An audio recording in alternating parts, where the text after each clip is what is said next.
Hello, ladies and gentlemen. Welcome to the FTF race here at Pocono. It's been a while since FRN got to broadcast some of the action here, but it's going to be a fun one here. We're racing at Old Pocono, so the track's going to be a lot bumpier than what these guys have been used to. On the pole is going to be Derek Justice, and Derek Justice feeling very comfortable with a points lead over Blake Reynolds. And what's getting this pole is going to help him out even more. We've got 9 races left in the regular season until we get playoff time, and some of these guys that are running back in the pack need to start having some more consistent runs. And one of those cars that's not in the top 12 but has a win and has himself locked in, that's going to be Michael Cozy Jr. That has himself in the top 25 in points. And we're waiting to see with everyone gritting up. We'll see this race going forward. Gonna be a fun one here today. 60 laps, and these tires are gonna get shown. You're gonna be completely chewed up. I'm gonna be having Seth Cole in the booth with me. My name's Sam Dyer, and Seth's gonna join us later. He's getting done with another broadcast here on FRN. We had 3 broadcasts today. We're finishing it off with FTF at Pocono. Like I said, Derek Justice got the pole, and we'll do a quick rundown of what the grid is looking like as we got Derek Justice on pole. Huffman is going to get in second. Then Mercurio has been having a very good, consistent runs here at the end of the last couple of races, and that 41 going to get third. Stratus is going to be getting fourth. I believe Stratus was one of those cars that came in through the LCQ, and he is one of those drivers that we were seeing this earlier on in the season. LCQ drivers always something to watch out for. We were seeing that it was Derek Justice and Blake Reynolds earlier on in the season. Then Michael Cozy Jr. came in with a couple of wins, and then it was LCQ drivers that were getting some wins throughout the season. We'll see if they can get some more wins as the drivers are getting ready to take off here. We got in 5th place Alt in the 40 and Colton Salik in that 75 machine. Salik, another one of those LCQ drivers. So top 10 drivers. You're seeing a few LCQ guys getting into this thing. And in 7th, it's going to be Ryan Williams, Spencer Burns. In 9th, you got Evan Rice. And I believe that's Gestal, but I could be wrong. Marcus, I'm so sorry. I messed up. I'm going to butcher that name most of this race. But like I said, Seth Cole getting finished with another broadcast here on FRN, but he'll be joining us later today. But right now, it's going to be a solo cast from me. We're at Old Pocono. One of the trickier parts of this race, you got to watch out for the exit of turn 1, where these drivers you're seeing now. Usually you see a lot of cars getting loose off there, bouncing off the wall, or just losing it and collecting a lot of drivers after that. We're hoping not to see that, but to see green flag races.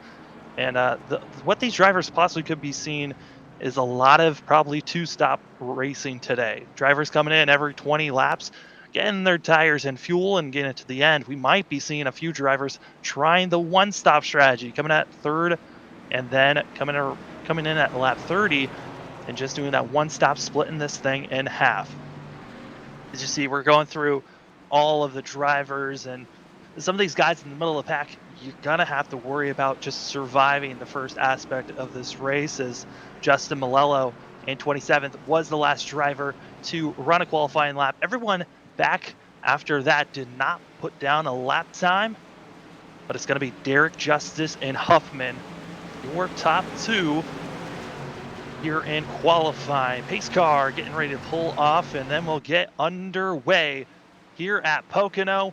The drivers are ready. Pace car is off, and we are green. Derek Justice going to be trying to pull away from everyone around him, as he's going to get a fantastic run here, pulling away from everyone behind him. It's going to be looking like Huffman and Mercurio dueling it out and coming into turn number 1, but you got to be careful off the exit. Everyone side by side from second on back, possibly almost 3 wide, as the 51 machine of Sturris is thinking about putting himself in there. Not going to do so. He's going to be staying back.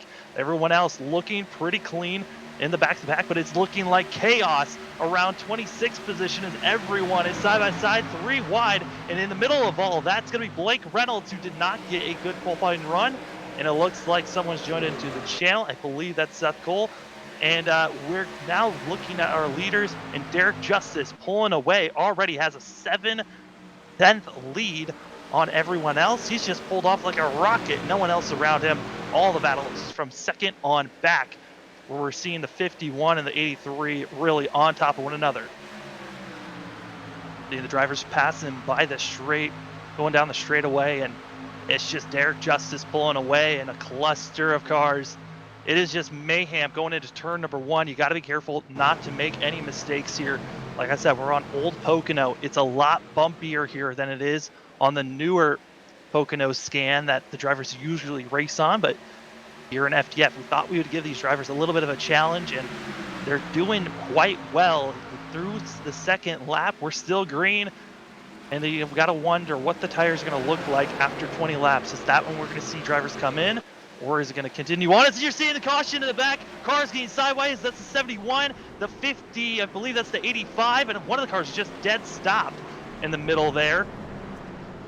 But I believe that's Evan Rice who got in some contact. Looking down, yeah, that's Evan Rice that we saw having issues, and plenty of others. As we're going to be taking a quick rewind as our first caution of the day is out.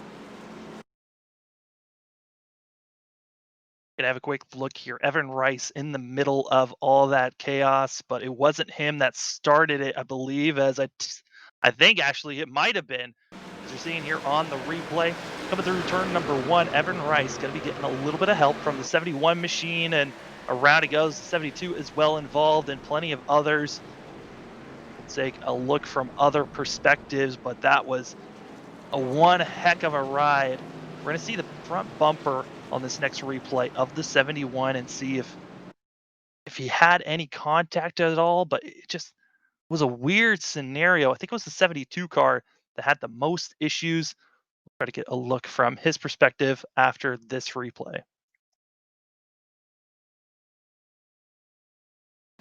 As they're entering through turn number two, they're close to one another, and it doesn't look like there's any contact. No, it looks like 72 gets loose. The 95 of Rice backs up, and just an accordion effect of drivers getting hit. The 71, him coming to a dead stop, you got to give credit to all the drivers driving around him, able to do so cleanly. What an incredible move. Seth, were you able to get in here? Currently loading in. It's been a rat race here, finishing up one broadcast and hopping into this one, but I should be with you in just a moment.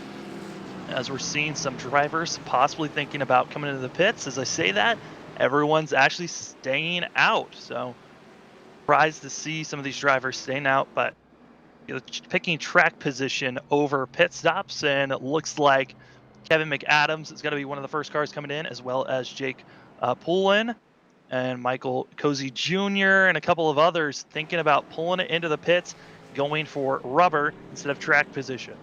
I'm going to just bring up something real quickly here, Sam, just based off of Pocono itself. It's called the tricky triangle for a reason, and that's because all three corners are completely different.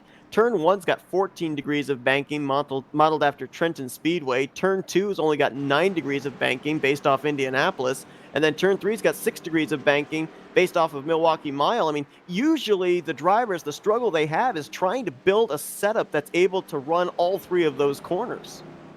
Yeah, and we saw right there, it was turn number two where we were seeing cars getting loose. That was the 72 that got loose right there, and around he went and caused the accordion effect of all the other drivers having issues. And I honestly thought it was going to be coming off of turn number one where these cars were going to have issues, but turn two looks like it's a lot more dangerous than any of the other corners. Well, when you think about it as well, turn two is really the corner where they're carrying the most speed. So they're on the throttle a lot more. And obviously, with the type of version of Pocono that we're running, the slick track conditions, with you being on the throttle more than you are half throttling, it's going to cause that rear end to want to kick around on you. Right now, moving up to where Derek Justice is. Right now, our leader and all of our leaders up here looking confident and looking good so far during this race. And I think Derek Justice right now, it's more track position over tires. I know that Pocono can be one of those tracks where it's very abrasive on the good years, but we've seen Derek Justice at other tracks here in the past where usually you would consider it being a tire eater. He has chosen to stay out in that clean air, and he's got the benefit of being able to do that as well, based on the fact he's been to victory lane 5 times. He already knows he's going to be in the playoffs, so he can be able to have the luxury of doing something a little bit different. Marcus in the 72, who was involved in that first accident, stayed out. I think he was expecting drivers to come into the pit so you'd get at least a lap lead, get that bonus point. After going around once, he's going to come pull his car into the pits. We'll see if he has any more issues to where he'll have to stay in pits longer than other cars. But looking like everyone's still running out there on track. We'll have to wait and see as checking to look, and I believe Justin Malello as well as Nick Baker are no longer in the race, disconnected. So already two machines out of the race. Yes, right now I believe. Actually, nope. Malello is still in. I believe he's having some connection problems, however, but Nick Baker, indeed, I believe, has DNF'd. Rough for those cars. Nick Baker, one of those LCQ drivers that made it in the last chance qualifier and not able to continue on. And the nine machine, I believe he might have been caught up in that first caution. It's this feels. I mean, it's only 60 laps here at Pocono, but this track is so long. And these pace laps are quite long. If we have a lot of cautions, that it feels a lot longer than it actually is. Yeah, it definitely does. I mean, this track is 2 miles in length, or I'm sorry, it's actually 2.5 miles in length. So it's actually the exact same length as Daytona International Speedway, but the only difference is these drivers aren't carrying upwards of 170 to 190 miles per hour into these corners. And thusly, as well, it takes them a bit of time under pacing to complete these pace laps, but we're finally back green. Back under the green, and Derek Justice once again a fantastic restart. We saw after 2 laps, it was almost the second gap lead that he had himself on second place. We'll see if he was able to do that as well. It's 3 wide for second. 3 wide, and that puts Dominic Hoffman in a bit of a situation. We're in the middle of that. Going into that corner, especially, it's difficult enough to go in there double wide, let alone three abreast. Drass able to make it done. They're still side by side action. It's caution in the back. Yeah, I saw a car falling very quickly back towards the rear of the field. I believe it could very well have been. Was the 82 machine. Yep. Go back and see where it is. But once again, exit of turn one, where I was expecting to see a lot more cautions, where we see our second caution of the day. Tristan Hagenstein was running pretty well also. He was up inside of the top 20, just inside the top 20, I believe, when he had his incident. Ooh, I think he might have gotten a little help not knowing that he wasn't clear. That's what shot him into the outside wall and then into the inside. And people may not necessarily expect it, but Pocono is one of those tracks that is very aerodynamically dependent just based on the fact you've got these long straightaways. And to your point, yeah, that was Ryan Naraki that was to the outside of Tristan Hagenstein. I don't think Hagenstein realized that that machine was up there, the 02. Heavy damage on the side of that machine, and it's going to be difficult to say how much damage Hagasine took, but with how much damage there is on that thing, he might be in the pits for a little bit longer than he really wants to be. Yeah, here with the Xfinity mod, they run the composite body, which is a little bit more durable than the Cup cars, but I would also question the possible damage on the right side of Ryan Araki's Supra, because he got it pretty well pancaked into the outside wall when Hagenstein went up into his left front quarter panel. Well, that's our second caution of the day, and we're not even 10 laps in. Usually we talk about cautions, precautions at short tracks, but due to the fact that Pocono, turn number one is so tricky, and after only 2 or 3 laps, they weren't able to spread out on that first run. Do you think that we're going to be seeing even more cautions just because of how close these guys are on these restarts? Yes, especially with the fact that we're having these restarts, because with double wide restarts going into these corners, these drivers are going to be very tempted to remain double wide. And as we saw just moments ago on that last restart, maybe attempt 3 wide maneuvers. And the track conditions out there of 90 degrees, this track is slick enough as it is. Over in turn one, it's one of the lowest banked corners here at Pocono. So you're going to slide up there in the corner if you're on that inside line. There's just so many different factors of this track, and you throw into the fact that the sun's been beaten on it all day long. These drivers are not only fighting the track, but fighting each other. I think we're going to see plenty more cautions here before this one is over. Yeah, as Seth said, 90 degrees is the track temp, 84 is outside temp. So continue to watch that temp throughout the race, see if it gets any slicker or if it starts to cool off later in the race. It's interesting. When we finished up our last broadcast here with FTF before STN took over, we had a whole bunch of different storylines of drivers that were able to find victory lane as drivers that had to race their way into the main events. We had Graham Boland go to victory lane, we had Brandon Hawken go to victory lane, but these last couple of weeks, it's been the Derek Justice and Blake Reynolds show all over again, and we're seeing it here with Justice out in front. But where is that three car? He's all the way back, mired in the 15th position. Not quite the performance we expected to see early on here for Blake Reynolds. And you got to think if we continue to have these cautions as well, that stifles his opportunity to fight his way to the front.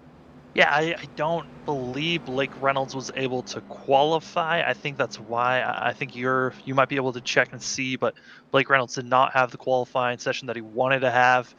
Eric Justice, though, got that pole position and has been up front all since then. Another car that we were talking about as like a top three machine after getting multi wins, Michael Cozy Jr. He's not running so well back in 23rd. I mean 22nd. Yeah, and Michael Cozy Jr. coming into this race in a little bit of an interesting situation as well. He still holds a playoff spot, but he's not up inside of the top 12 in the overall standings, obviously, because at the beginning of the season, he had to qualify his way in through Knockout Q. He's 16th in the points right now, solidly up in the top 25, so he's guaranteed to make every single race. But even though he's got those two trips to victory lane, there has been some inconsistency in between those races.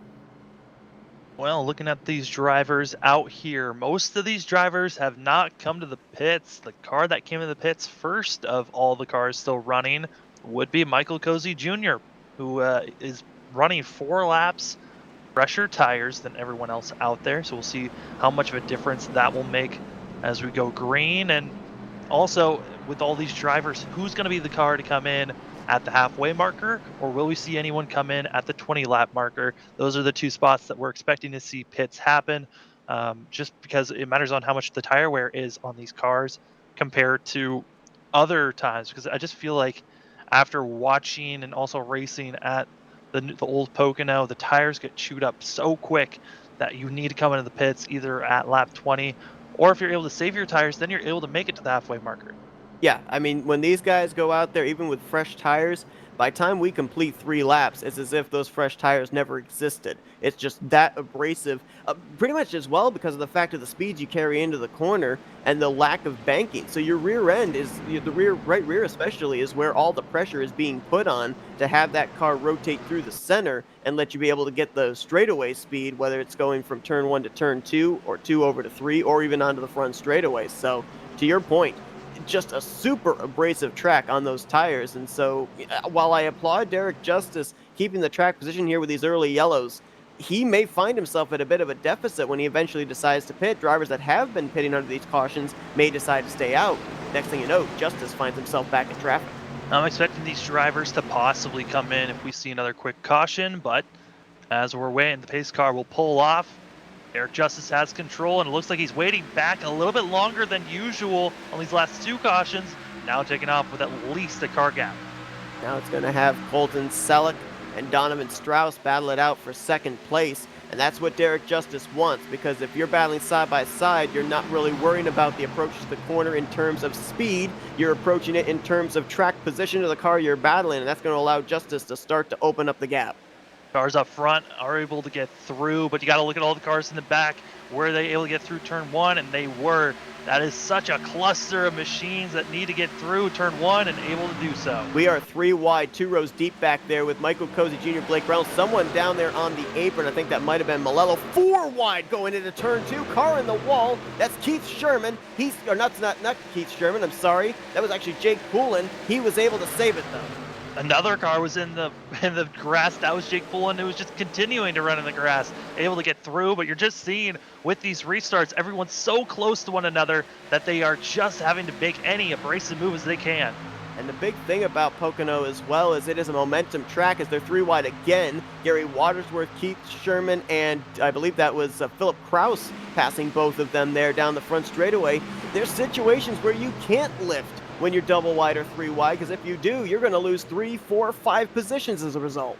They're still three wide coming off the corner. Sherman's still stuck on the outside, not able to really make any big moves. And this is only back at lap. This is around 20th position up front. These guys are all pretty much single filed up, except for when you get up to about third, where they're still battling hard.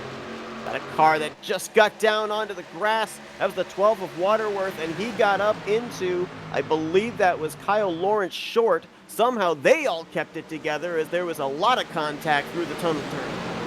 I'm watching Spencer Byrne. He was thinking about making a pass for second, not able to do so. Falls back. Now it's Butler that looking like the car that possibly could make some moves, but he's stuck with Dylan Olt under him. You watch from about 20th place on back. You want to throw your hands up in front of your face and not even look, because some of the moves these guys are making is absolutely crazy. I am shocked that they've been able to keep it clean, though, that we are still under green flag conditions. Now they've started to settle out just a little bit back here. Now we're back to normal side-by-side racing. But gracious, they were 3 and 4 wide there about 2 laps ago. The two cars that we were talking about during that caution, Michael Cozy Jr. and Blake Reynolds able to make some big moves. Blake Reynolds already up to 11, almost back in the top 10, and as well as Michael Cozy Jr. in top 15. You know, I'm also looking the fact we've got 10 regular season races after tonight left.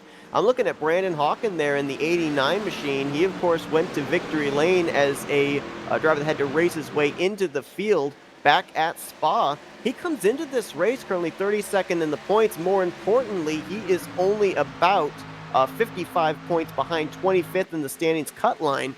That is where he would need to be playoff eligible. So if he can continue to make these races and continue to run consistently like he is, we could be talking about him possibly clinching a playoff spot by the time we get to the regular season finale. Yeah, I mean, when we saw Brandon Hawkins get that win, we are like, well, he now is one of those cars that need to continue racing to get himself into the top 25, just like we saw Michael Cozy Jr. do so, but missed out on a couple of races, still has a chance to get in there with how many races are left in the regular season. Spencer Burns going to the inside of Colton Salick for the second spot. Could not quite make it work there out of turn 2. Now we'll try down here into the very flat turn 3. I'm actually really surprised to watch these guys going through turn 3 as well. Just about everybody migrates right down to the inside line. I've seen several times where drivers at this particular track will kind of swing it out high, wide, and handsome to try and get some good straightaway speed, but everybody has migrated down to the inside line into turn 3, at least these last couple of laps. Now everyone's starting to single file up, and it's one of those things where you had your chance those first couple of laps to make those big moves, and the guy that made probably some of the biggest moves, Blake Reynolds, up to 10th. Mercurio dropped all the way back to 10th at the moment. Blake Reynolds gets by him. And I think Mercurio actually moved out of the way, possibly. I almost wonder if now Mercurio is of the mentality, all right, we've gotten those early cautions done, the early race jitters are over, we're going to start settling in, and he's thinking more along the lines of long green flag run, try and conserve the tires and stretch as far as you can. Possibly be thinking that as we're coming to lap 15 to go when we see Derek Justice cross the line, and Derek Justice loved that hard racing that we were seeing, as now he has almost the second gap lead on second place. He's just kind of, compared to everyone else, shot off like a rocket at the start. No one else able to keep up with the 31 machine. You know, normally I would consider that a bad thing at Pocono to have that big of a lead, because we've seen sometimes how these long straightaways, the draft can come into play and allow second, third, fourth to reel you in. But just based on what we talked about, the conditions of this version of Pocono, not really sure if that is an advantage that the drivers are able to use here, the draft on the straightaways, just based on the fact how abrasive this track is on the tires. I mean, we'll learn in the next couple of laps on how it's going to help these drivers or hurt them throughout this race. But right now, it doesn't look like it's really hurting that much for that 31 machine of the Baskin-Robbins. Derek Justice just doing so well back there. Yeah, right now, the last time by, Derek Justice was 0.2 slower than Donovan Strauss. That was obviously due to draft. That time by, they both ran equal lap times. So there really is no advantage in terms of the draft here at Pocono, at least early on in this one.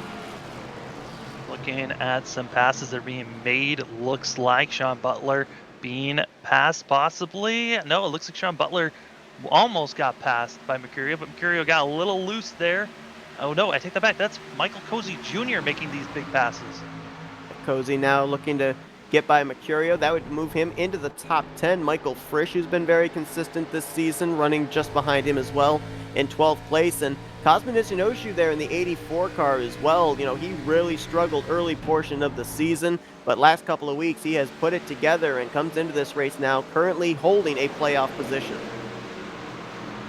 I'm just looking at, Mercurio having these issues and being passed by these machines, and just seeing the issues that I don't know what is going on with that 41 machine, but he's just losing position after position.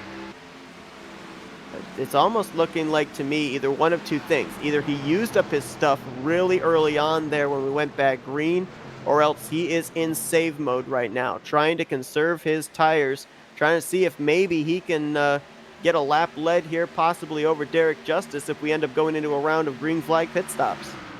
Pass being made for second place. Burns able to make it be done by Strass. Now, obviously, we've got drivers that are up here at the front, like Derek Justice, Brian Mercurio, Blake Reynolds has been working his way up, and Michael Cozy Jr. But on the flip side, there have been drivers that are struggling here tonight right now that came into this race in playoff positions. Andrew Schwartz right now finds himself all the way back in the 29th position. Another driver that seems to be struggling just a little bit is Kevin McAdams in the 26th right now, scored in 23rd. So, you know, some of these guys that are either just around the cutoff line or just behind it, maybe we're hoping that Pocono could be the place where they could jump in. Right now, it's not going their way. Now, Pocono is one of the more difficult tracks. You kind of have the track understood or you just don't.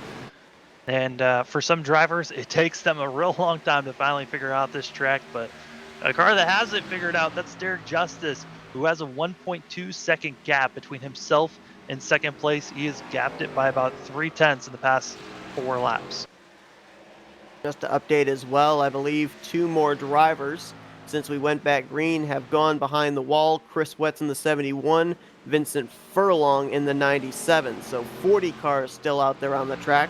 39 of them on the lead lap, as I believe Justin Malello made an unscheduled pit stop a couple of laps ago in the 53.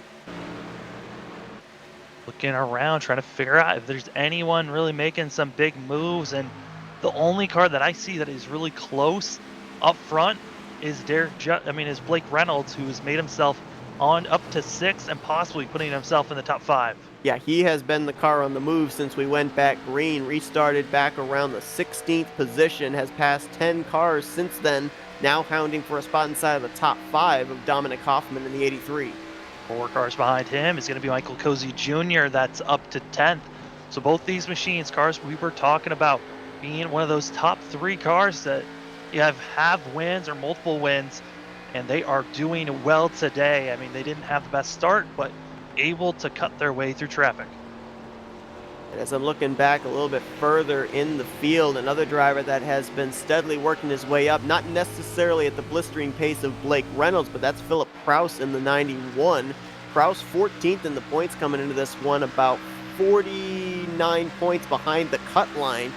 He worked his way from about 20th now up to 13th, looking for 12th on Brian Mercurio, who continues to fall backwards. Yeah, I mean, we're seeing the pass being made now, and it possibly could be losing even more positions for Mercurio. I saw right there, Cosmonition Oshu. It looked like that car started to almost come around on him. Saw the car jerk to the right as he counter-steered off of turn 2. So this is the longest these guys have gone here so far as a green flag run. They haven't really been able to experience just how little grip they're going to have there in the back end off these corners. They're now figuring it out. Well, for the cars that haven't pitted yet, I think this is around the time you'll start to see if they feel like they need to pit or not. So far, the tire drop-off has been about a second. So I wouldn't be surprised to see some drivers trying to pit now. And I also, at the same time, wouldn't be surprised to see some cars trying to push it as far as they can. The cars that have pitted already, that's going to be Michael Cozy Jr. and Michael Frisch, some of the top drivers that have already pitted. They're right now running faster than our leader, But at the same time, I don't know if it's because of the draft that they're running faster or where they're running at the moment. Yeah, I kind of think it is the draft that's allowing them to be able to run a little bit faster. They're being able to get the toe off of some drivers that are just ahead of them. Of course, the fresher rubber is going to play a factor into the straightaway speed as well. But, obviously, I think that based on the fact that they're within striking distance for the draft to play a factor, I think that might be giving them those extra maybe 1 or 2 tenths on each one of their laps. Blake Reynolds up to fourth, but right now I'm on board with Michael Cozy Jr., who has the potential of passing two cars, and he's trying his best at the moment. But man, it is looking rough out here for these cars. There's just so much action where up front with all the cars that are running tonight, I mean, we've started out with 43 cars, and it's great to see all the machines out here running for getting a spot into this race.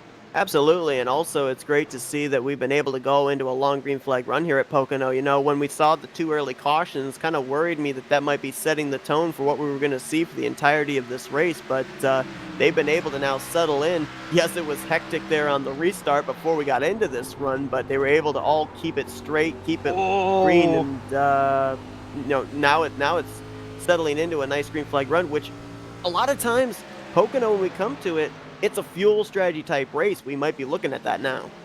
yeah, I mean, I was just watching Frisch and Butler. They got real close through two, and that could have been some contact off of two, but luckily they did not hit one another, but just running extremely close. Sometimes when you come into a race looking like you're going to be locked into a playoff spot, you're willing to take that risk and force the issue sometimes for a position on the track. Frisch is seventh in points, Butler eighth in the standings. So, they're both running very well on track right now, just inside the top 10 for Frisch, just outside the top 10 for Butler. So, you're going to see drivers that have that little bit of confidence now, knowing where they are currently in the playoffs with only 10 races remaining. They're going to be aggressive. They want to go out there, get the playoff points necessary to keep themselves in contention when the playoffs begin. I mean, up front, Derek Justice could be saving tires as he's running the same space as Trask, but someone that is not saving and trying to run these guys down is Blake Reynolds, who has the fastest car on track. He is running 3 tenths faster than the cars in front of him. Yeah, Derek Justice was off to a blistering pace in the early portions of this season. Only in the last couple of weeks has Blake Reynolds been able to counter that. He's won 3 of the last 4 races. Justice won the other one. Right now, they both come in tied with 5 wins apiece. So it's been a cat and mouse game all season long between these two. And looks like if Reynolds can get by Spencer Burns and Donovan Strauss here momentarily, with how fast his car is, we may have these two duke it out for who's going to get the 6th win of the season. I think that was a lap car that had some issues in front of second and third, and I don't know. I don't know if I caught who that was, but they were able to stay off track. Not a caution yet, but with us staying green, with another 6 more laps, we could be seeing cars coming in the pits. I believe that lap machine could very well have been the 07 of Kyle Lawrence Short, who I think had gotten the wall earlier, and just ahead of him, a car way out of shape. That's the 69, able to keep it straight though, but fishtailing down the straightaway. Doing a good job at least of not spinning that car out and bringing out a caution. Right now, though, I'm watching the battle for second. It's a 3-car horse race going on. I mean, these guys all on top of one another, but with lap cars around, it's getting kind of tricky for our leader. Got to make sure to get by these lap cars quick, as now he's got about a 2-second gap, Justice, between second place. And then now you got Blake Reynolds trying to figure out where to go, but he's kind of boxed in where he's at. We've got Spencer Burns to the inside, Donovan Strauss in front of him, and I think he would be smart enough to not take it 3 wide, especially with him closing in on Hagenstein's 82 here. Whoa, Burns slides it there through the corner. That was a close call as he almost went up into the 3. Blake Reynolds trying to help out on the bottom side, going to be pushing Burns to the lead, to second place, and now Reynolds able to make the pass. Yeah, just an unfortunate situation there for Donovan Strauss, trapped behind the 82. And back to your point of these leaders going to have to continue to work their way through slower traffic, as we had 43 drivers take the green here tonight. You're going to hope, if you're these race leaders, you encounter that car on the straightaway rather than in the corners, because it's not easy for a slower machine to be able to move out of the way in these type of turns. Especially in turn number 2. That is the hardest place to get out of the way. Turn 1, you could dump it up high, let them go on by you, but turn number 2, it's kind of a 1-2 lane place, and it's really difficult to get out of the way unless you just dump it into the grass. Plus the fact that over there in turn two, as you mentioned, different drivers have different ways that they approach that corner. It's one of the fastest corners of this particular course. And Whoa, Burns!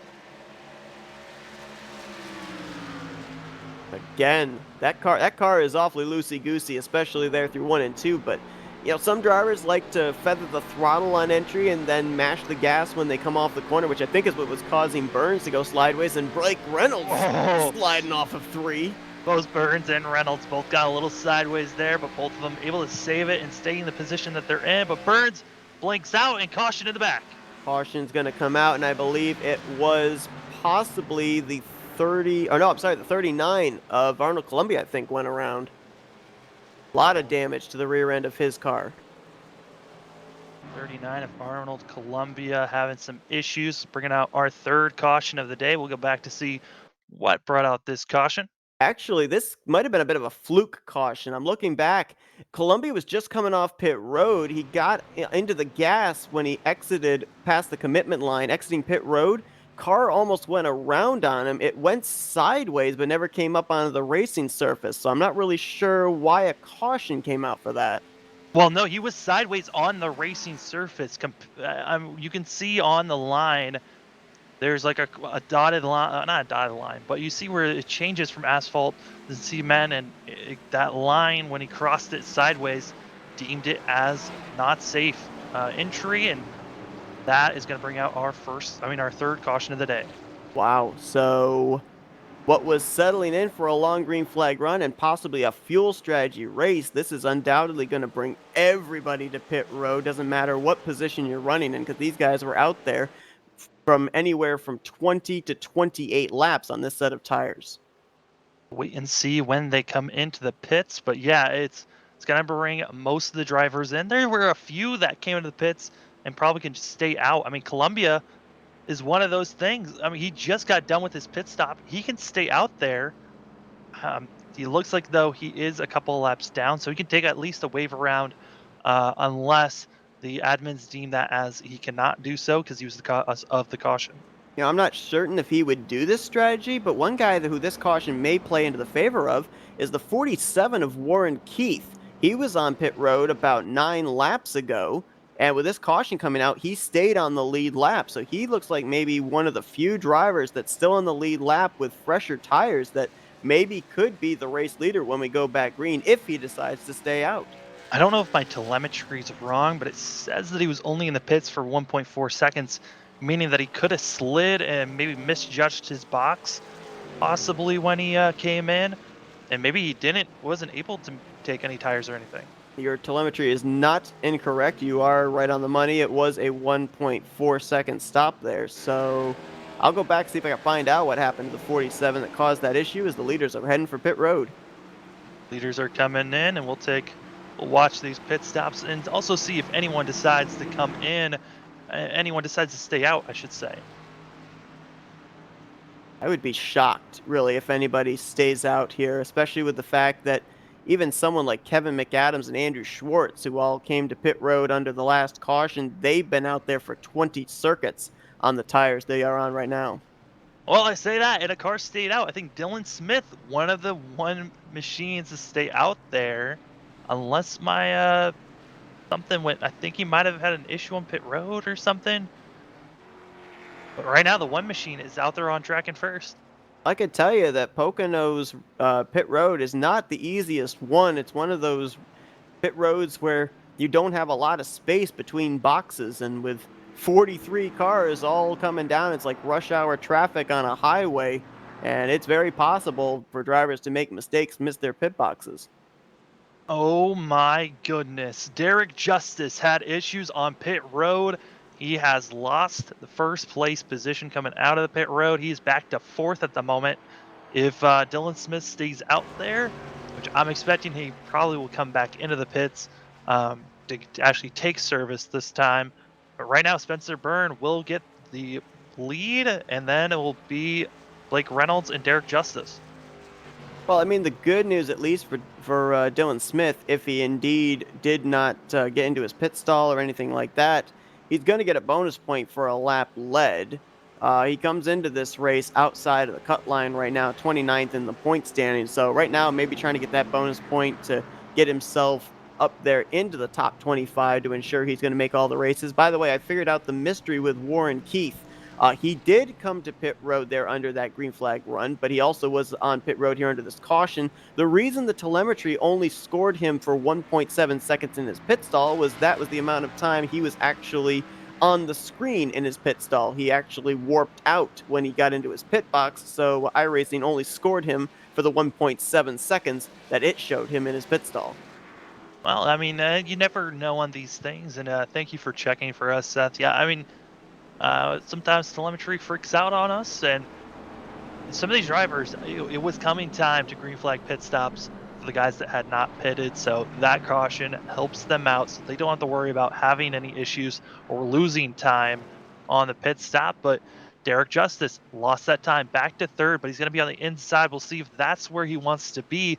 Michael Cozy Jr. up to seventh. So these drivers that maybe didn't have the best restarts, now, I mean, best qualifying times up here in the top 10. I believe the recipient of the free pass there with that caution was the 82 of Tristan Hagenstein, who we had seen go a lap down to the leaders there under that green flag run. And to your point, I think the one guy that did not want to see that caution come out was Derek Justice, because we saw how fast the three of Blake Reynolds was, but Justice had himself about a 7 car length lead over second place at the time. Now Reynolds is ahead of him and on the front row for this restart. Blake Reynolds ran, he was actually 1/1000th off of these guys' best time, 1/1000th slower than Burns, and these guys were both had a faster lap time than Derek Justice. So our front two cars to watch out for, but you saw in the later runs, they were getting very loose off of turn 3. We'll see if they continue to get loose, if we stay green for the rest of the way, but pace car pulls off and we're about to go green. Right at the halfway point here at Pocono, as well as Spencer Burns, the control car through the gears. Looks like Reynolds, though, timed it perfectly. As right now, it's Blake Reynolds and Spencer Burns taking it into turn number 1. And we saw the chaos really in every single restart. You got to hold your breath through turn 1 and 2. And even through 3, it's going to be tricky for these guys, as we're seeing everyone getting through pretty clean, but it's all the way back around 15th. And so you'll see 3 wide action as someone just dips it into the grass. And looks like whoever it was, they kept it straight, but boy, check your pulse, cover your eyes, because we saw what happened earlier, and boy, again, the 15 of Keith Sherman, he was on the outside line going nowhere on the last restart. Deja vu again for him, as he's going to drop outside the top 20 up top side in a 3-wide situation about 2 or 3 different times there down the Long Pond straightaway. And Blake Reynolds up to first and will lead this lap. The most surprising thing is that on all the other restarts we've had, it was Derek Justice that was able to pull away from everyone else. This time they were side by side. We'll see how much of a gap Blake Reynolds gets on the rest of the field. And right now, if you're Derek Justice, you want to get by both Spencer Burns and Donovan Strauss, because right now that 3 car is pulling away from you, and as he pulls away, that means he's going to be gaining more playoff points on you. And now we're 3 wide back for 6th place. Coming into turn number 2. You don't want to be 3 wide here. And the bottom car is going to back off. Brandon Hawken is the one that's going to back out of that situation. I know, Brandon. Oh, we got a wreck up ahead. No! That's Byrne and also Strass. And no caution. Those were 2 cars having some good runs. Burns decides not to back up into the track, not bringing out the caution. He'll stay on the apron, still trying to get straight, but back up front. It's gonna be looking like Blake Reynolds pulling away, but not for too long. It's Derek Justice now. Went from 4th, now up to 2nd. Yeah, when I said Justice wanted to get around both Burns and Strauss as quickly as possible, that was not the scenario I thought was going to play out, but it works for the 31, who now is in the draft of the 3. And also look back there at Dylan Alt in that 40 car because he's been running up here in the top 10 all night long, and Dylan Alt's got more important things on his mind right now. He's trying to get himself into a playoff spot. He's 15th in the overall standings, about 66 points behind the cut line. When we were doing FTF earlier in the season before we had our break, I was always looking like it was Reynolds, Justice, Alt was around the top 5 to top 10. I mean, everyone that's up front right now are all the cars that we're used to seeing up front. Burns and Stress, they were kind of new runners for us, and now they are taking it all the way to the back. You know what's really funny too is you look at our top 5 of Reynolds, Justice, Alt, Cozy Jr., and Hawk, and all of them had really good performances back at Spa. And I remember that NASCAR driver Michael McDowell says that, a lot of the road course drivers do really well here at Pocono because you have to kind of approach these corners as if you're racing at a road course. So I guess that kind of holds true, especially even here with these sim drivers. And now our top 3 are what we call the big 3 of cars that have had multiple wins this season, with Blake Reynolds, Derek Justice, and Michael Cozy Jr. Yeah, they're the only drivers that are up inside of the top 25 in points that have gone to victory lane. All the other drivers that have taken checkered flags are go or go homers we see each week. Yeah, I mean, these guys that are go or go homers, we always talk about how if they qualify in, they're always a wild card to steal a win from these guys that are in the top 25. And once again, we're back to our consistence of the guys that are usually up front. Yeah, right now, Brandon Hawken is the only driver that is outside of the cutoff line that has had a win this season as a go or go homer. 32nd in points. The other two, Kane Cook, our Daytona winner, and Graham Bolin, a two-time winner, are not in the field. So, if there's any driver that's going to be able to pull off a Cinderella story of winning as a go or go home driver and working his way up into the top 25, I mean, Michael Cozy Jr. has already done it, but Brandon Hawken might be the only other driver that can do that, unless we end up having another go or go home driver that's near the cut line, maybe go to victory lane in these next 10 races. Car that qualified well, but just didn't have a good run at the start. This could be Hoffman, who's back in 8th place, getting hounded by David Shieldhouse. And Shieldhouse is someone who didn't really have a great run, but right now is right now in the top 10 in 9th. Yeah, this is typical David Shieldhouse in a way. We don't really see him in the first half of the race, kind of keeps himself out of trouble, and then second half of the race, we see him pop up there towards the front of the field, and right now in that 9th position, just continuing to solidify himself a playoff spot as he comes into this race 6th in the overall standings. Another driver that I was looking back at that we kind of need to highlight just a little bit just based on where he is in the points, and that's Ryan Williams in the 28, running in 11th position right now. Drivers that are ahead of him in points like Tyler Claybaugh and Joey Bailey, they are not in the field here tonight. And why is that important? Well, Joey Bailey came into this race 25th in the point stand. So Ryan Williams, after tonight's event, if he can finish where he's at, he may find himself heading into the next couple of races locked in to the field. It's a great run for Ryan Williams at the moment, trying to get there in the top 25 as he is running 11th, trying to get himself in the top 10. A car that had some issues. Michael Cozy Jr. was 3rd, dropped all the way back to 6th. I don't know what happened in turn 1, but issues for the 99 machine. I wasn't able to go back and see, but I think he might have grazed the wall last lap. Take a look and see about that as Michael Cozy Jr., I believe, was battling for position with the 91 of Philip Kraus. And yeah, he actually, what happened with him was he lost some positions to Brandon Hawken. Hawken got to his inside, and Michael Cozy Jr. couldn't get it back down to the bottom. That opened the door for Philip Kraus to pass him as well.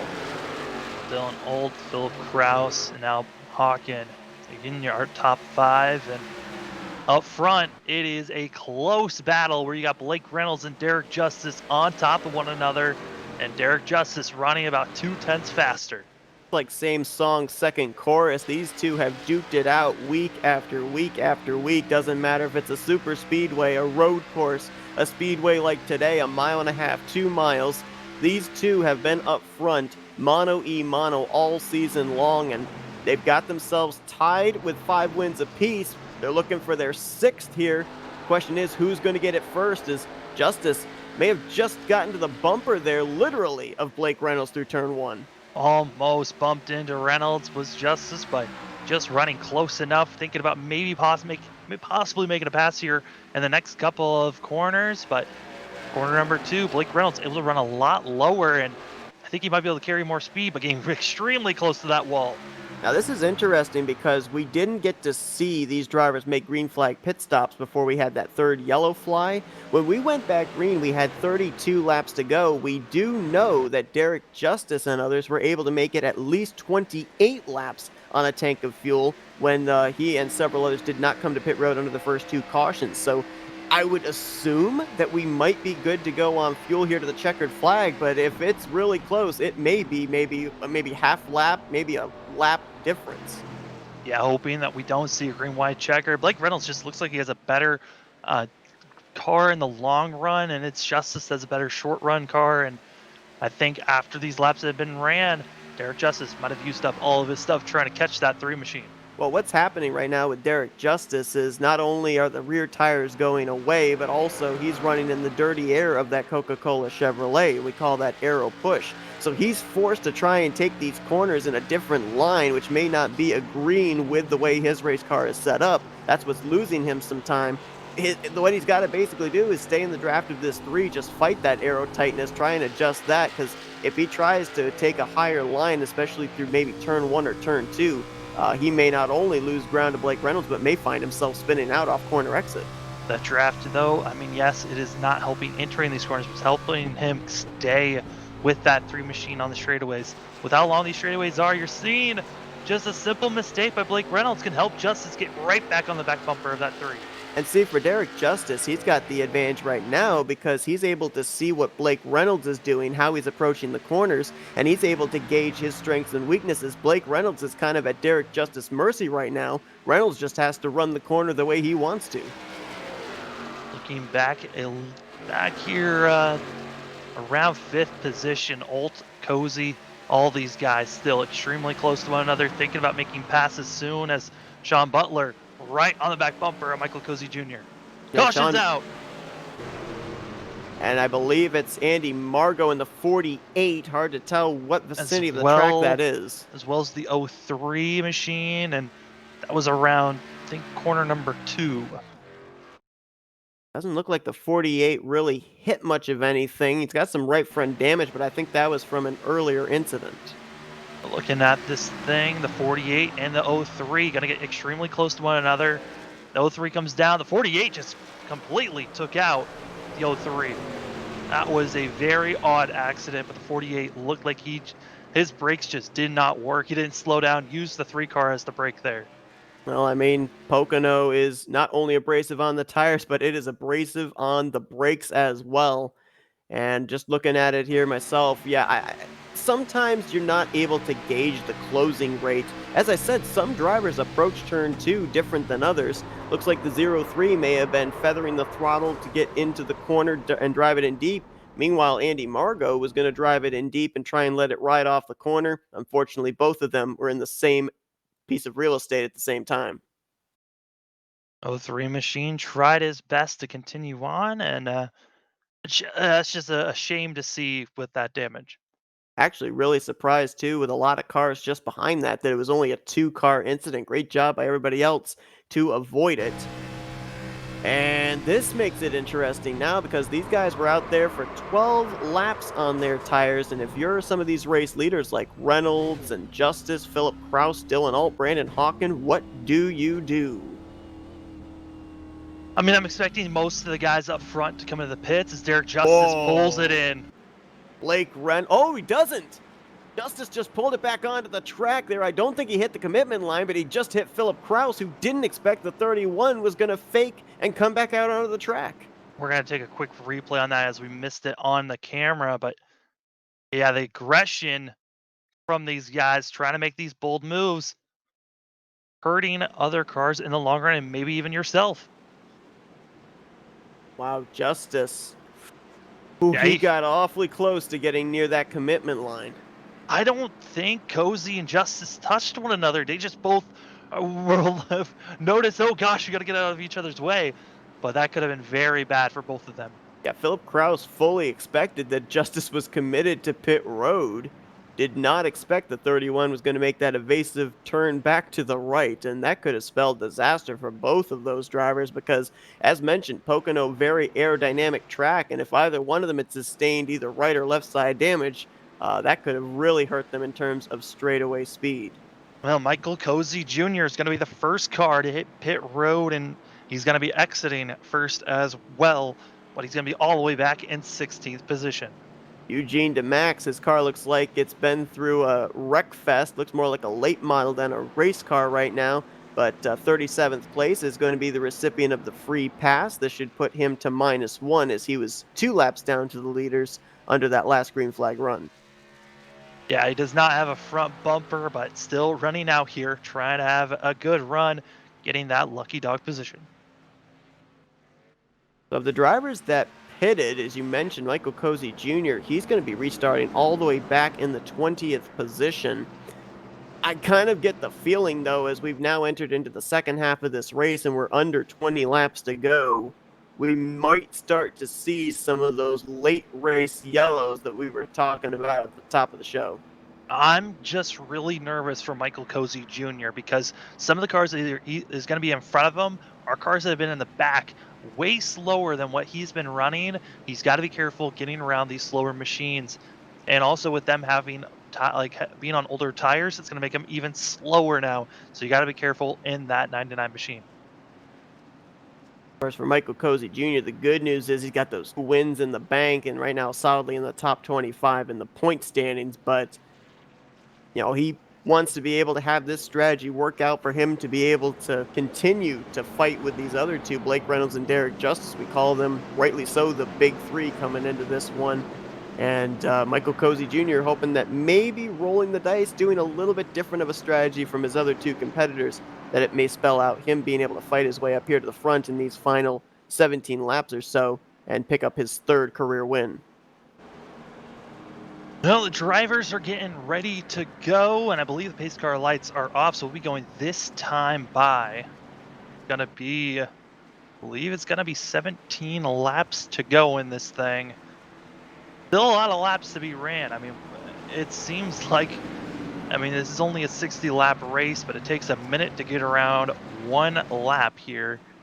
So these drivers, it's going to take a while for them to get around. Each pace lap is around 2 minutes long, so it feels like an eternity for these guys just running pace laps. And you see Blake Reynolds trying to warm up the tires. This is going to be the first time for all these drivers up in the top 20 that they are going to be heading into turn 2 on 14-lap-old tires. When Derek Justice stayed out on the first two cautions, he went back green, I think it was on lap 5, and then they went back green on lap 9. So this is the most amount of wear on the tires on a restart that some of these front runners are going to be experiencing. Blake Reynolds now has the green, and he's going to get one of his better starts here, but you got to wonder with the draft. Here comes Derek Justice charging back at the 3 machine. Derek Justice has to wait until after the start-finish line to be able to tuck down low in front of Philip Kraus for that second position. They're side by side now for the 4th spot. Dylan Alt way up the track, almost into Hawken. That's going to be, I believe that's Butler that gets shuffled up out there, and these drivers still running hard. We're going to drop back to where 15th is. Actually, that's around 20th position where you're seeing 3 wide action coming into turn number 2. Yeah, they are 3 wide in like 2 different areas here of the field right now. Double wide all the way through. They're 3 wide further up towards the field. Keith Sherman again kicked to the outside line. He's going to have to give up a spot to Blake Trawick in the 69. Here comes Ryan Williams as well, looking 3 wide also in the 28. These guys right now, I think they're realizing this could be the restart that brings them to the checkered flag. They're fighting for every position possible, and right now, Michael Cozy Jr., the first car with 4 tires, has not made much progress. He's still back in 19th. It's now Ryan Williams, the highest up with the 4 fresh Goodyears. But up front, it's side-by-side action for the lead. Blake Reynolds now has Derek Justice on his outside. Derek Justice trying to pitch the 3 machine to make the pass here off of turn number 1. And as these drivers are side by side, it's going to slow them down the straightaway. And if you're Philip Kraus in the 91, you're going to get a big run. Where do you take it? He's going to push the 3 car here, heading down into turn 3. But I wouldn't be surprised if Kraus is going to think about maybe making a 3 wide move for the lead if these guys stay side by side any longer. Still not able to make the passes. It looks like Derek Justice falling back to second place behind the 3 machine, but Yeah, Michael Cozy Jr., he has actually lost time being stuck behind all these machines. He started up at 16th, now all the way back to 20th position. Ryan Rocky, now the driver on freshest tires at the highest up. He's looking three wide for a brief moment there on Evan Rice, the 95, Mike Campbell, the 86. Right now Rocky in the 14th position. Gotta wonder if maybe Cozy Jr. got pushed up by someone or he just got stuck in a box. Something happened to that 99 machine because he was moving up quite well earlier on in the race, but behind a Rocky, they're three wide. And now Rocky almost was three wide himself. And going back to Michael Cozy Jr., yeah, I mean, we've seen here if drivers get kicked up to that outside line, it's almost kind of like the old Bristol where you get hung out to dry and as soon as someone passes you, there's another car to your inside, and you just have to wait for a hole to open up. So now as Michael Cozy Jr.'s gotten back down to the bottom of the racetrack, you can try making forward progress. I think we had a car up ahead there in the grass possibly as I saw something kicked up. Dylan Alton, the 40, I think, might have had a moment off of turn 2. Yeah, almost dumped it into the grass. He just nicked the grass coming and getting control of that 40 machine, but able to stay up front in ninth, still in the top 10, but that was a scary moment for the 40 machine. How about a couple of guys that were struggling early on in this race? They're now up here in the top 10. We saw Brian Mercurio was dropping like a rock back on the second restart. He's up in 6th. And Andrew Schwartz, who was back Yellow in around the back. 25th. Oh, boy. It looks like Jake Poulin and many others involved in this thing.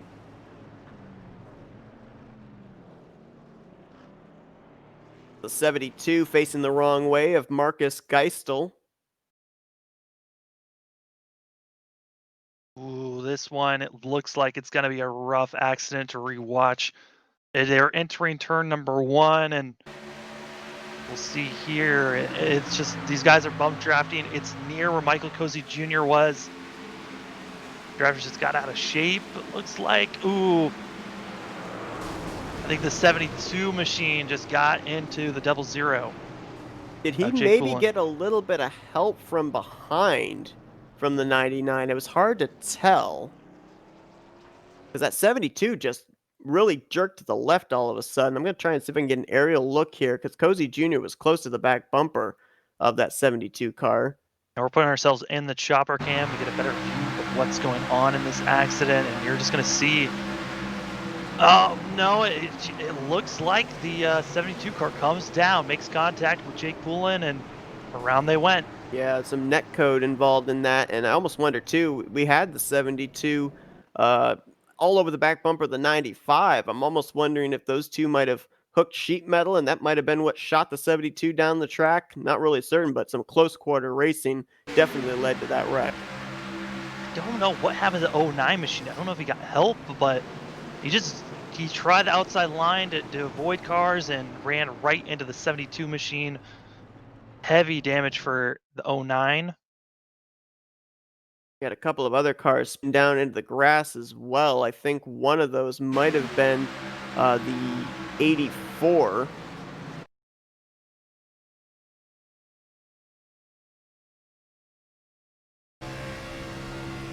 Riding on board the '09, sees Frisch get out of the way and just nowhere to go.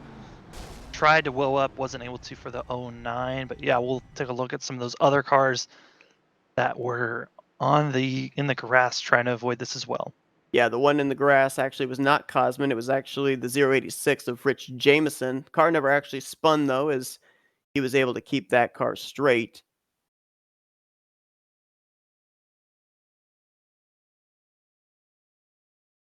And I believe with this caution coming out, the free pass car was again the 04 of Eugene DeMax. So this puts him back on the lead lap. Good to see, able to make some moves, even though I mean, just getting the lucky dog position helps so much for these drivers. I mean, at the end of the pace, I mean, end of the lead lap. So, decisions, decisions, decisions. And drivers came to pit road of our race leaders, but a couple drivers are rolling the dice and staying out as Ryan Naraki is going to be the leader when we go back green. And we're going to be at less than 10 to go here on this next restart. Ryan Williams stayed out as well. He'll be second. Evan Rice, who's out there on 20 lap old tires, in third. Other drivers that stayed out: Kevin McAdams, Pranthur Silverthorne, Kyle Lawrence Short, Rich Jameson, Andy Margot, and Justin Malello. Justice and Reynolds, they're going to restart back in 10th and 11th. We thought the last restart was crazy with old tires against fresh tires. I think we're in for the worst one yet. Yeah, it's not gonna look good for some of these guys out here on 20 lap old tires.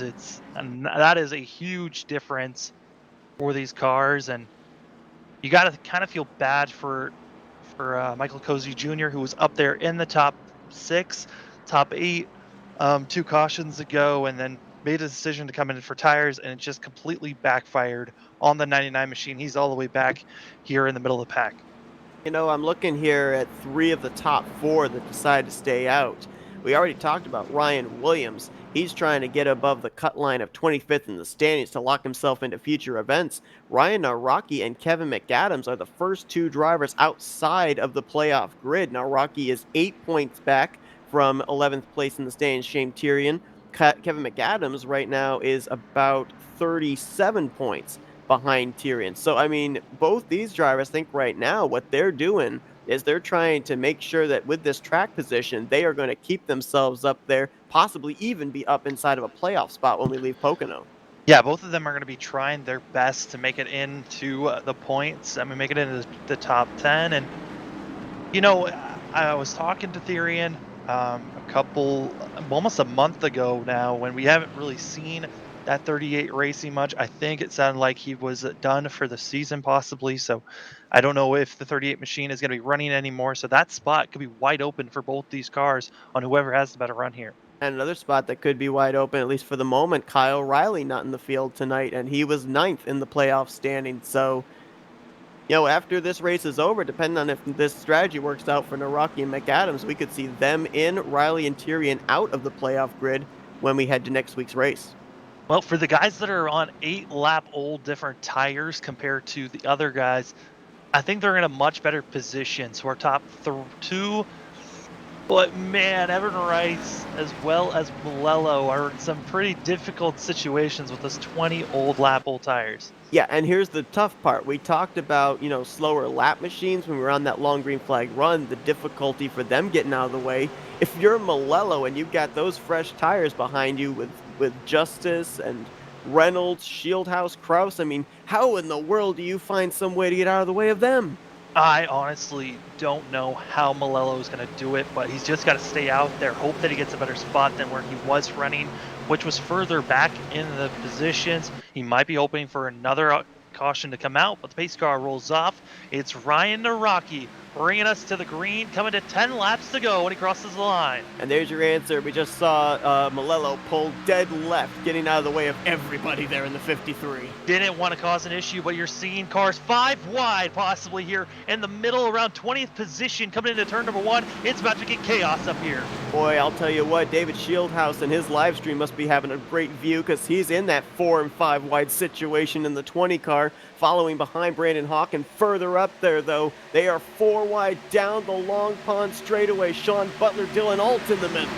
I mean, these guys are all on top of one another, and there's nowhere to really go. It's the fresh tires against the new. A lot of these guys have been up front. Oh no, Evan Rice, I believe that's up in the wall, causing the caution.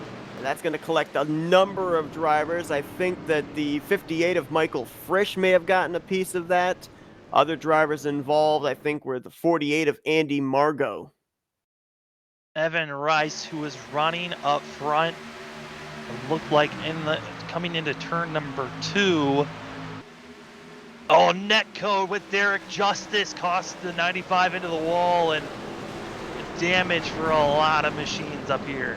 And he almost was able to keep the car straight, but it turned down into one of our front runners today, Spencer Burns, in the 06. Andy Margot got a piece as well.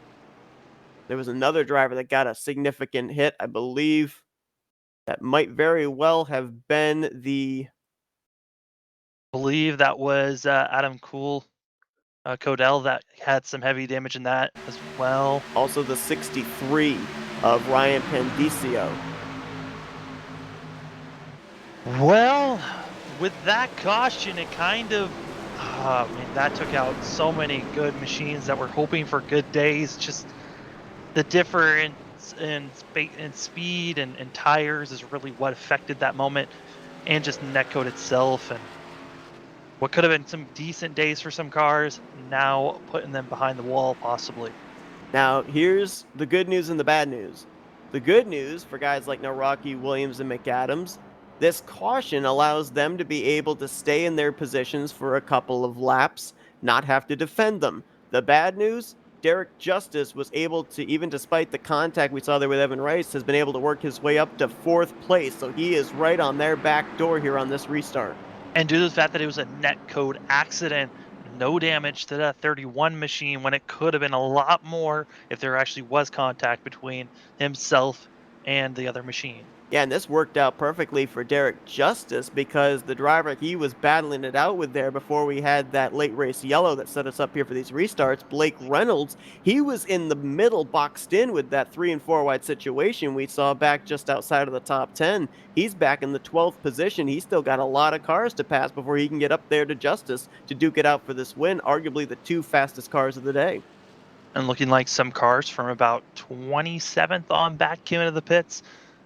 Those cars were a couple laps down, I believe. So lap down cars coming in, but everyone else staying out, not getting fresh tires. And with there still being old tires compared to new, we could see a very similar, interaction on this restart that we saw in that last one.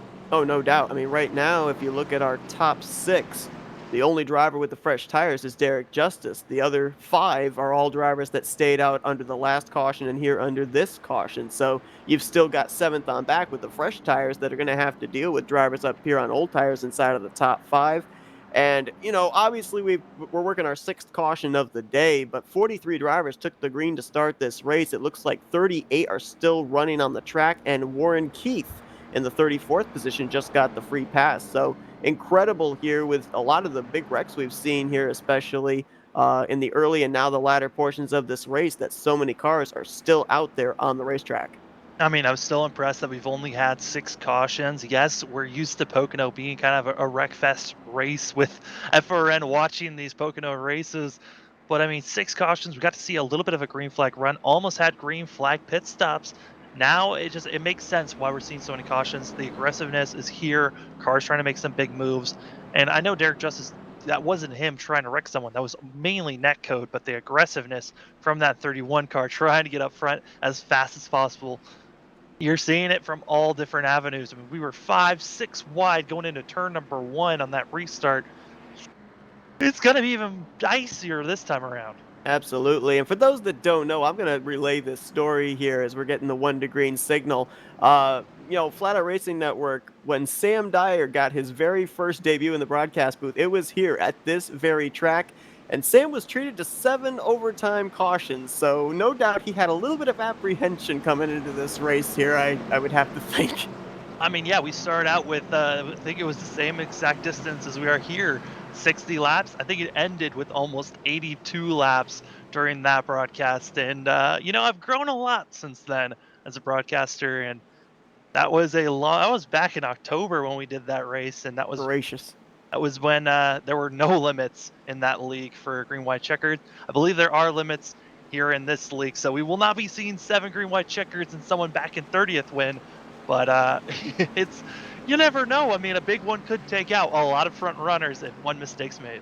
We should update a couple of drivers that have DNF'd here after some of the events here in the last couple of laps. Evan Rice has now disconnected, as well as Steven Abogai in that 09. So both of them have DNF from the race. I believe we have a total of 7 drivers that will not be finishing out tonight's race, at least at this point in time.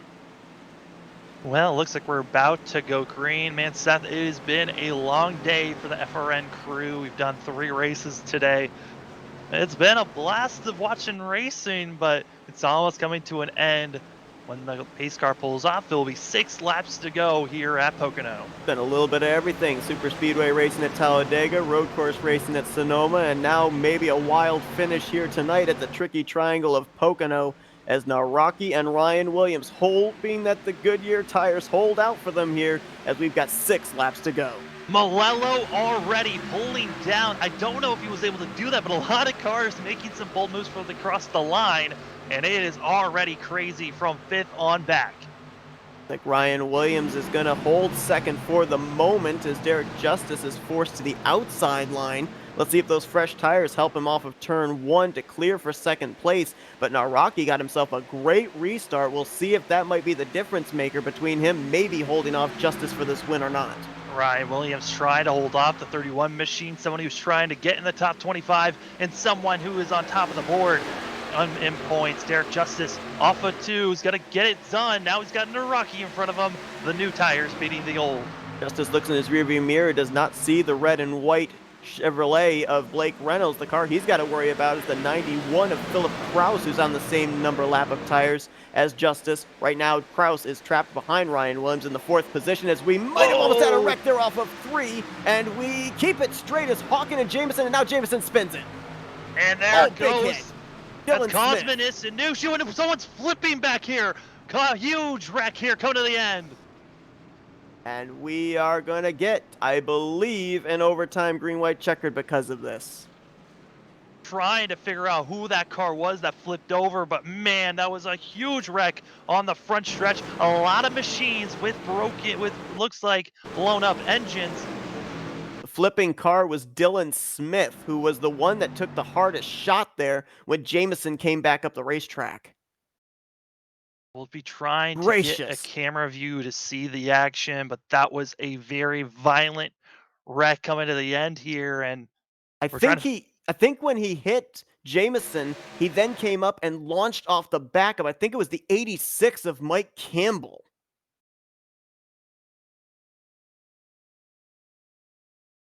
We're going to be trying to figure out where this all started from. But yeah, that was the number one of Dylan Smith that went for the wildest ride. And just to update other drivers that got pieces of that, you mentioned Cosminish and Noshu. Jake Poulin was involved. Warren Keith got a piece of that also. And I think quite possibly that Eugene DeMax might have gotten a small bit of this incident as well. This is what the one machine went for, just tumbling over, just ramped off that car. And it's just one of the more violent wrecks we'll see is, yeah, it looks like we are preparing ourselves possibly for a green-white checkered. These cars are going around. You got to wonder who's going to come in the pits. I don't think anyone is unless you are probably around 20th on back. Now, I want to go back. That whole wreck culminated because Jameson ran the corner wide off of three, got into the wall. He then tried to save it and got up into Brandon Hawk, and the two of them were literally latched together going down the front straightaway, and just that last little bit of contact between the two was what sent the 086 spinning down to the inside wall and led to that big melee on the front straightaway. And here is what started it all. Just, nothing could have imagined that this was the way it was going to come to an end, but you knew that these cars were getting racy, and you just saw the one machine just turn into a rocket after you just hit the cars the right spot. They take off here in iRacing. The physics are always interesting to see when a car goes flipping. That time, it looked like that one machine was a rocket just ready to go. Absolutely. I mean, I honestly thought that we may end up avoiding a wreck there until I saw the 086 snap down at the inside wall, because up to that point, both Jameson and Hawken had been able to keep their cars straight, but unfortunately that was not the case, and Dylan Smith going for maybe one of the wildest rides I've seen here this season in the FTF Grand National Series. Well, looking at the tire situation for these cars up front, it's looking like Derek Justice could pull away from this thing on this restart. He's got two cars behind him that will be blocking the way with Naraki, and then as well as Williams on 7-lap older tires. And then you got Philip Kraus and Brandon Mercurio. And Mercurio, what a eventful day for that 41 machine. Absolutely, a great comeback for him.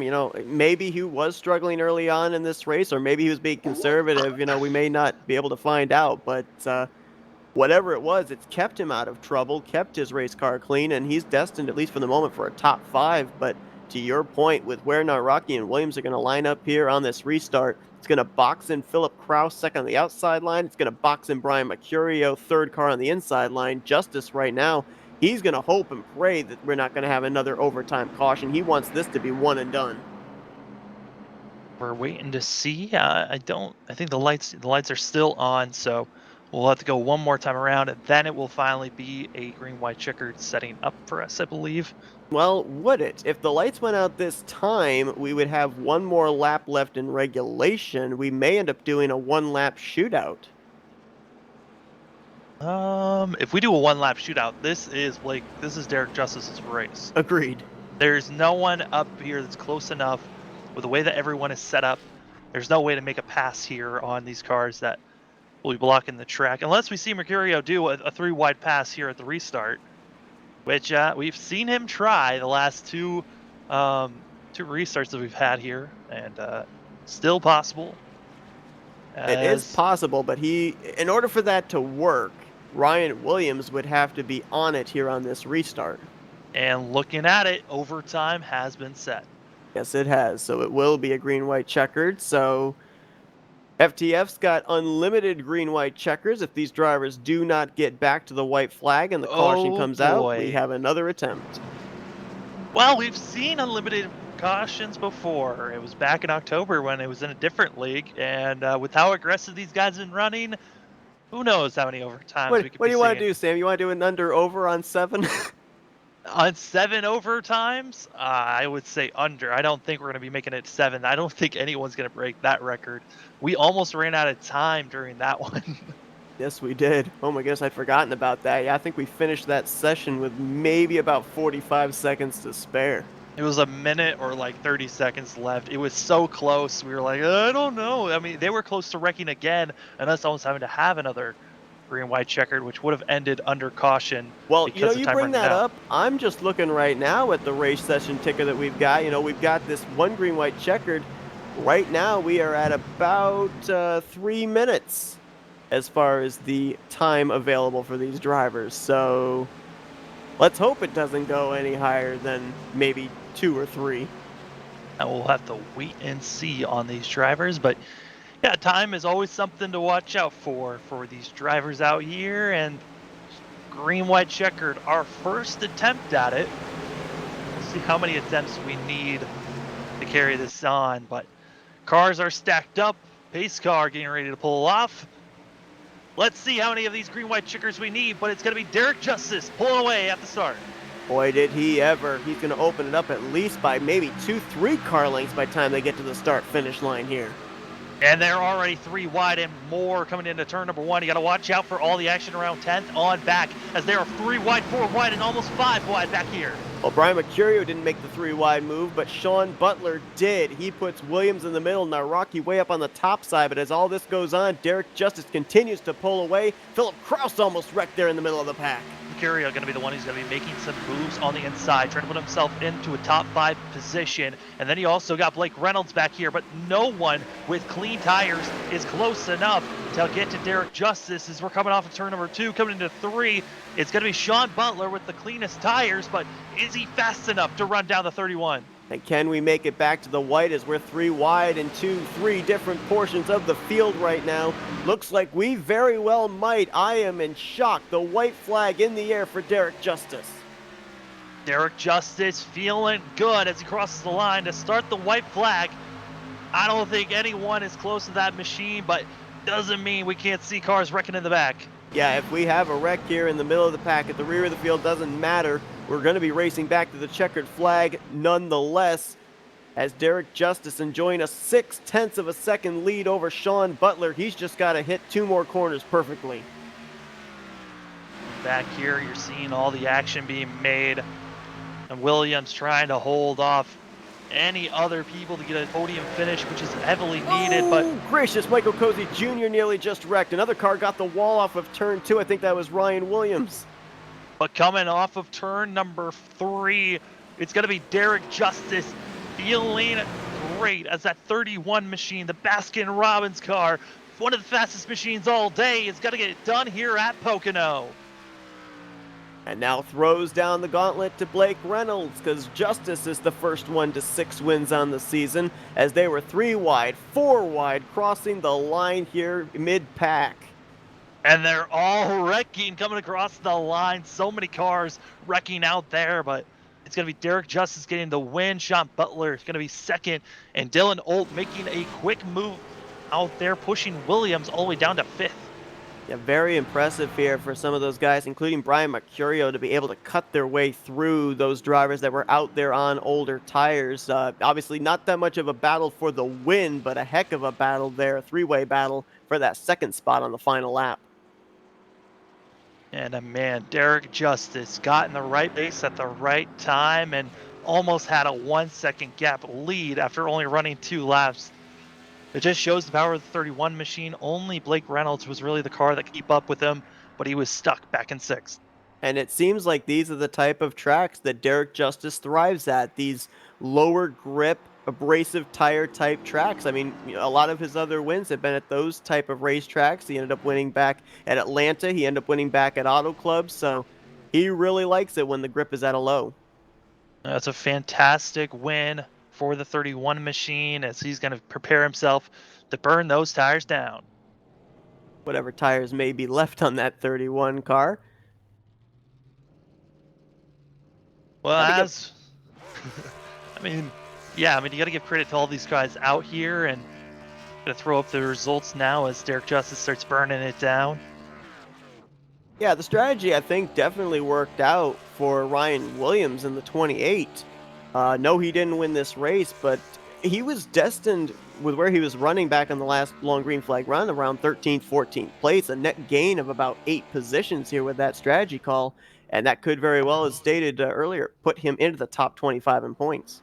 Yeah, probably one of our bigger movers up here. Shield House able to get a top 10 finish, and Spencer Burns, after an eventful day that he had, able to get up to eighth. Yeah, he was involved in a wreck. I think it was the caution that came out, the fifth caution of the day. Got a little piece of that incident and somehow was able to fight back up into that eighth position. And how about another goer go homer, Blake Trawick? I don't think we mentioned his name very much here this evening, but he squeaks out a top 10. Yeah, I think the times that we mentioned him was when he was around some type of accident and him surviving it.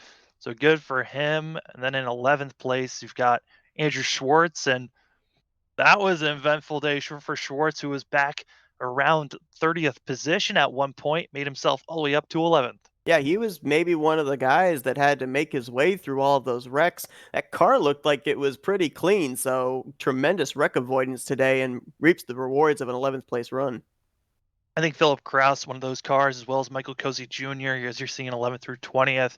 One of those cars that was really kicking himself, as well as Frisch, that were caught up in some type of accident that, or just blocked off from getting a top 10 finish. Yeah, Philip Kraus and Michael Cozy Jr. I watched both of them on that final green white checkered run.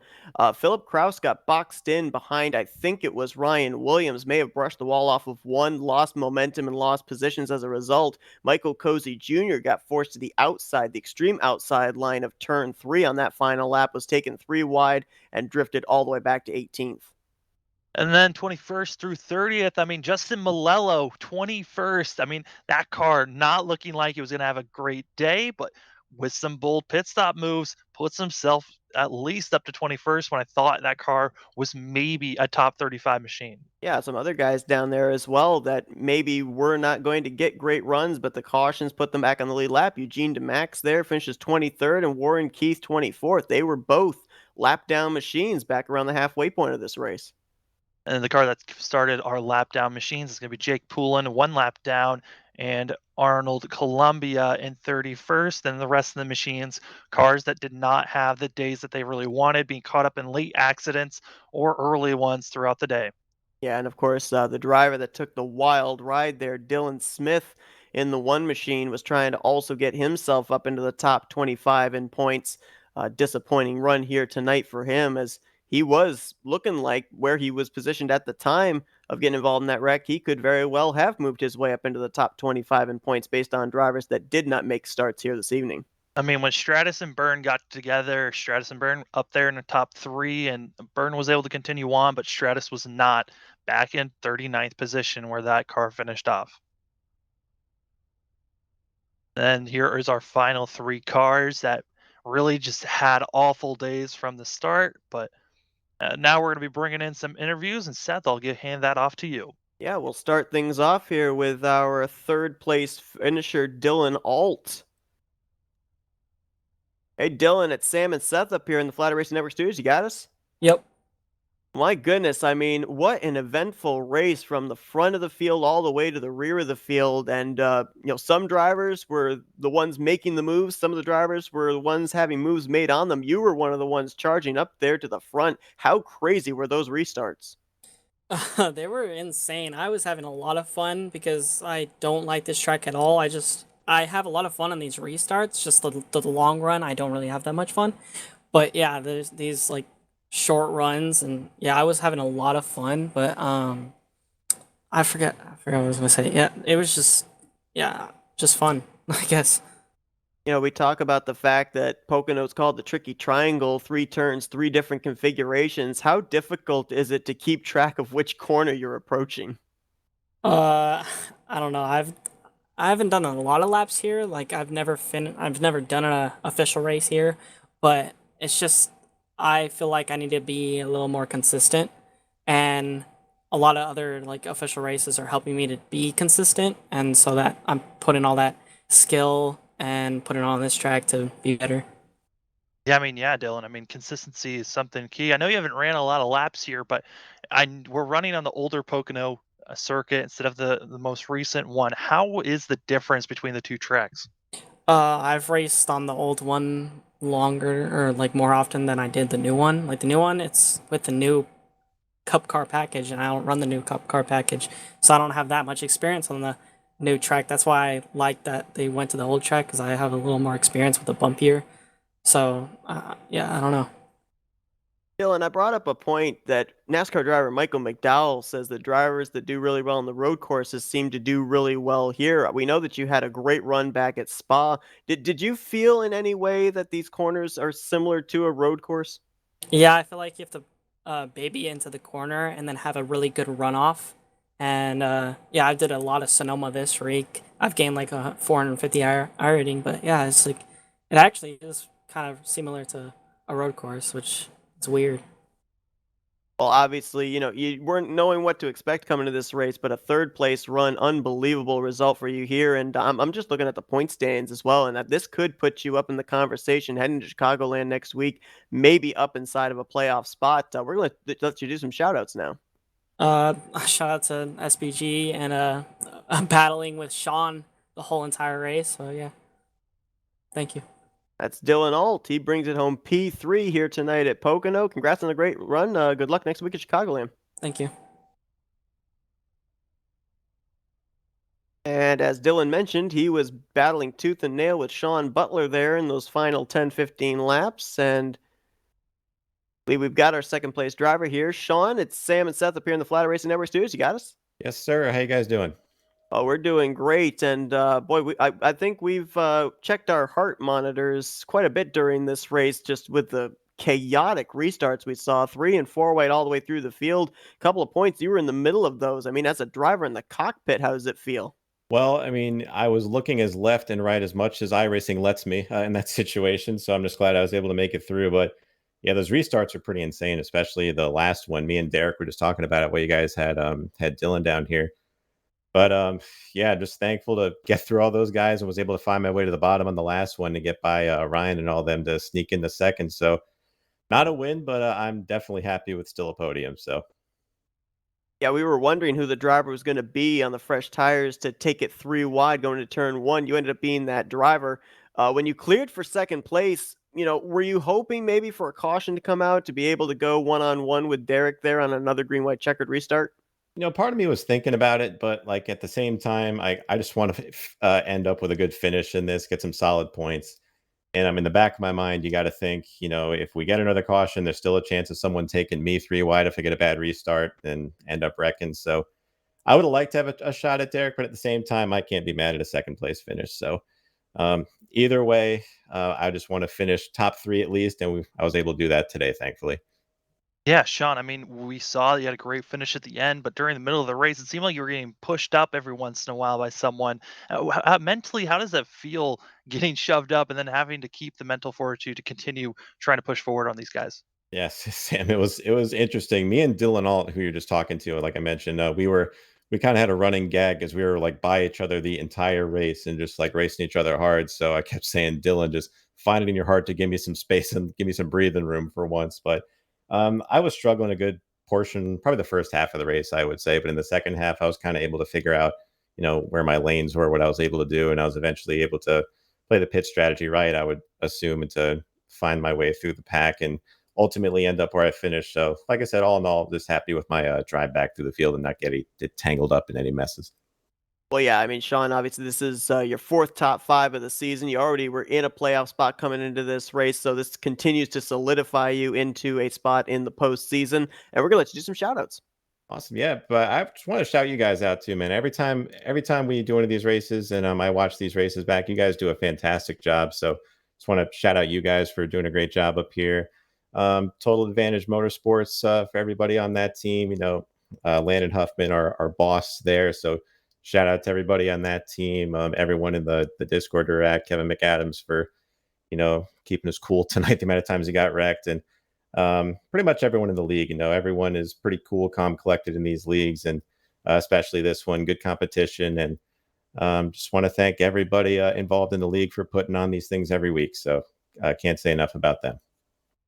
Sean Butler brings it home second place here tonight at Pocono. Hopefully, this gives you some good momentum heading into Chicagoland next week. Congrats on a great run. Hopefully. Thanks, guys. I appreciate it. And down in victory lane, Derek Justice and that number 31 Baskin-Robbins Toyota Supra. We believe we've got him right now. Derek, it's Sam and Seth up here in the Flatout Racing Network studios. You got us? I sure do. Well, first off, I want to go back to the restart before the last restart because you lined up, I think it was 12th, and you had drivers ahead of you that had decided to stay out on older tires. You knew you had the fresh Goodyears underneath you. How difficult was it to manage patience in cutting your way up through the field?